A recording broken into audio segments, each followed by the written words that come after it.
we do on Thursdays our final thoughts for the week ahead. So the predictions are done. The takes are, for the most part, already out there for y'all to agree with or disagree with. This is kind of our final thoughts on what we're going to be maybe leery of and things that we think will happen in this this beautiful college football weekend. Just kind of giving our last thought. Whoever you're a fan of, Georgia fans, Clemson fans, Florida State fans, Florida fans, Miami fans, whoever you are a fan of, we honor, respect, and talk about this sport the way that you want it talked about. So make sure you're subscribed so you don't miss a minute of the coverage we have for you here around the greatest sport on the face of planet Earth. And also to be a part of a college football sicko community right here on this show, The Hard Count, by subscribing to the On3 YouTube channel. So here's my first final thought for you. I think that the Carson Beck hype, the Heisman hype, whether you think he's going to win the award or not, after this week, it is going to be blaring. Because you have a game in a very national spot with a national brand in Clemson to really kick off the college football week 1 events right after game day. And it's going to be I think they're going to absolutely roll. I do. I also think it's worth noting here, we think about Georgia being tough, physical, gritty up front. Georgia is typically in the earlier parts of their seasons the last 2 years been a pass to run kind of team.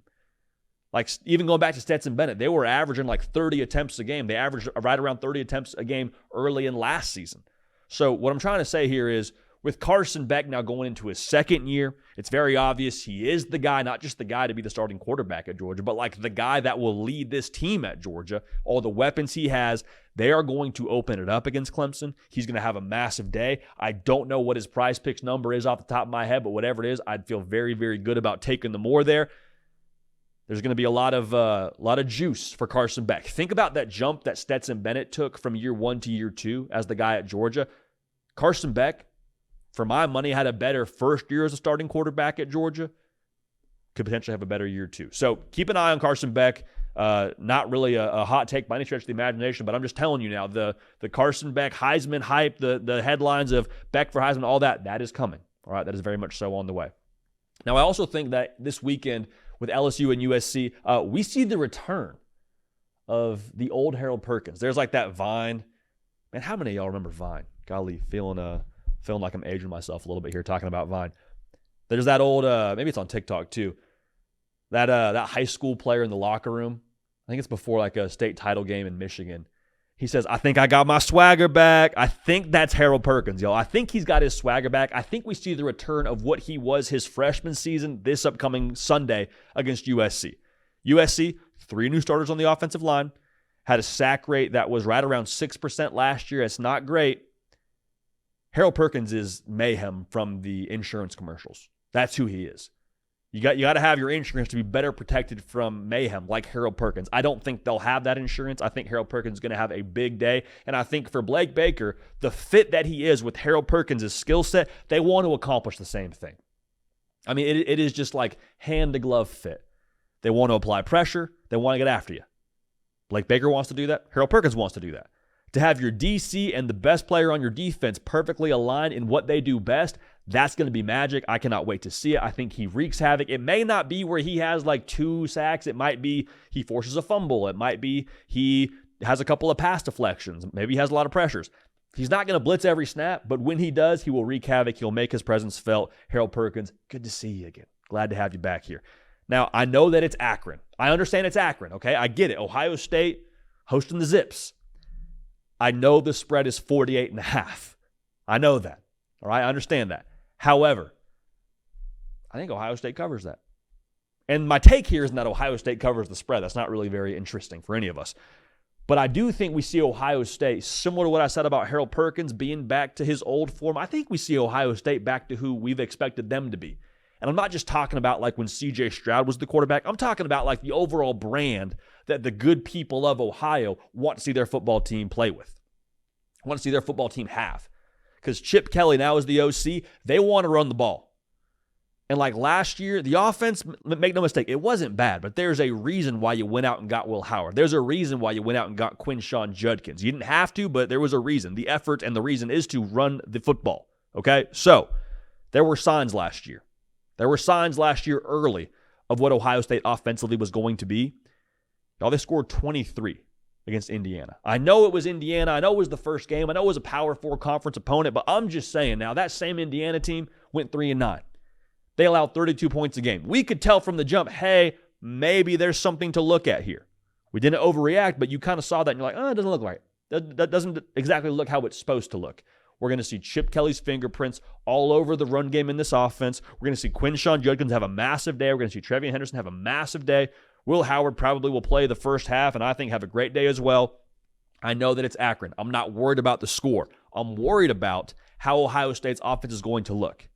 And when I say worry, I mean I'm not worried about how they're going to look because I think they're going to be dominant. And I think they're going to kind of refresh all of our memories of like, oh yeah, that's the Ohio State brand of football that we've been missing for a while. That's the gritty, physical, upfront approach. Also, I think they'll play with some good tempo, which will be fun to see if you're a Buckeye fan. Now, here's a couple of words of caution as we jump into week one. Be patient with first-year starting quarterbacks. Be patient. And I'm not saying if they have a horrible day at the office, don't criticize them. This is big boy college football. But like for Dylan Raiola, Nico Iamaleava, Jackson Arnold, those are all guys with a lot of stars next to their name for a reason because they're super talented. But with stars next to your name comes great expectations. Like the first interception any one of those guys throws in this first weekend of college football, Jackson Arnold playing on Friday against Temple, they're going to be saying, see, told you they're overrated. They're not that good. Like, just give it a second to marinate. This is hard stuff. This is not high school football. Even for the guys that redshirted, there might be an acclimation period. I think all three of these cats are going to have really good college careers. I really do. I think all three of them are going to be studs. But the temptation is to, as soon as they don't measure up to what we've expected them to be in our minds, they fall victim to our expectations. Who's actually wrong when someone underachieves your expectations and you don't actually have any basis for those expectations outside of what you saw at the high school level? Give them some time to acclimate. Give them some time to get there. Again, I think Dylan Raiola, what you ask of him early in the season for Nebraska and what you ask of him later in the season will be two different things because, again, he's a true freshman. Nico Iamaleava, I think you'll cut him loose a little bit more for Tennessee. Jackson Arnold, I think you'll cut him a little bit more loose for Oklahoma. But still, just be patient. Be patient with them is all I'm trying to say here. Don't overreact and say they're not good, they're not this, they're not that. We don't know. Be patient. Last thing, and we've said this for a while now, but we'll say it one more time. Whatever happens in Florida versus Miami, Twitter's going to go nuts. Folks on different shows will go nuts. There will be a ton of memes out there making fun of whoever the losing head coach is. They're going to go nuts. We're telling you right now, be cool. Hold your water.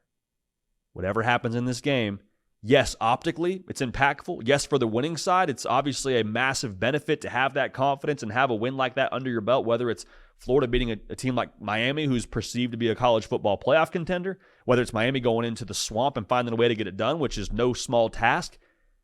It doesn't define either side. A loss does not mean they're not the answer. So all I'm trying to say here is be cool, because everyone around you, every other opinion, every other person that has a Twitter account is not going to be cool. We will do our very best to be cool on this show and be level and even with the takes that we give you about that game.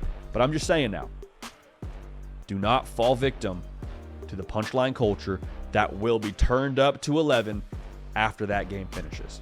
Hey y'all, thanks so much for watching. Subscribe to the channel here to make sure you don't miss an episode of The Hard Count. Also be sure to check out other videos on the On3 YouTube channel.